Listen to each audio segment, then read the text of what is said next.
Alaikum.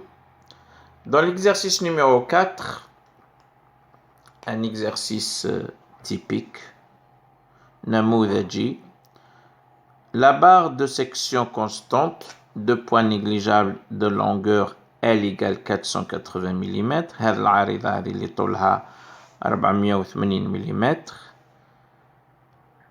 La longueur initiale des fils, elle est égale à 500 mm pour les deux fils. La section S1 et S2 des fils est de 3,14 mm². E, le module de Young des fils, est égal à 2 10 puissance 5 mégapascal. Déterminer la contrainte dans chacun des fils. Calculer leur allongement. On va d'ores et déjà procéder par une structure statiquement équivalente sans pour autant oublier la convention qu'on va suivre. بلا ما نساو اصطلاح الإشارات اللي رايحين نعتمدوها خلال هذا التمرين. On va commencer par les équations d'équilibre. Bien sûr, ça nous rappelle un petit peu les exercices les درناهم في la statique, les premiers exercices. En effet, les tensions ici remplaceraient les fils, qui met les réactions remplacent les appuis.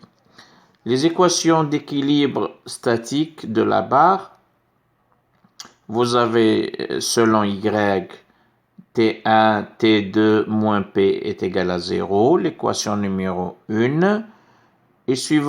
Et pour trouver d'autres inconnus, nous allons écrire par exemple si on a des moments par rapport à A, T2 fois le bras de levier, dira al-atala,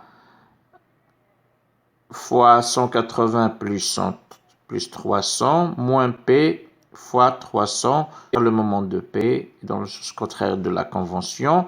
Par contre, celui de T2 est dans le sens positif, est égal à 0, ce qui donnerait T2 est égal à P fois 300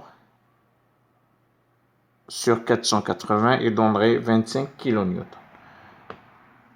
Une fois T2 trouvé, on va la remplacer dans l'équation T1 et puis nous allons trouver une valeur. Tiens, j'ai toujours dit et redit et j'insiste que ça, il faudrait l'écarter.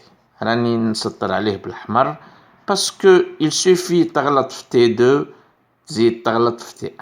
Pourquoi ne pas chercher à partir d'une autre équation de moment, puisque c'est possible d'en trouver. Somme des moments, par exemple, AB est égal à 0.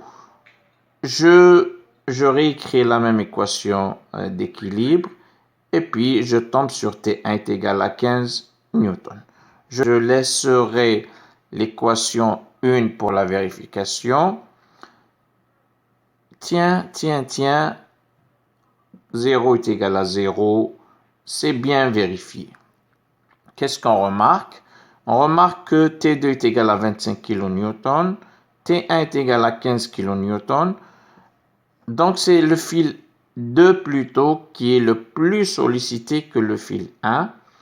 Ceci dit, ça va se répercuter sûrement sur les allongements. En effet, le fil le plus sollicité s'allonge plus que le fil le moins sollicité. On va voir ça dans les calculs.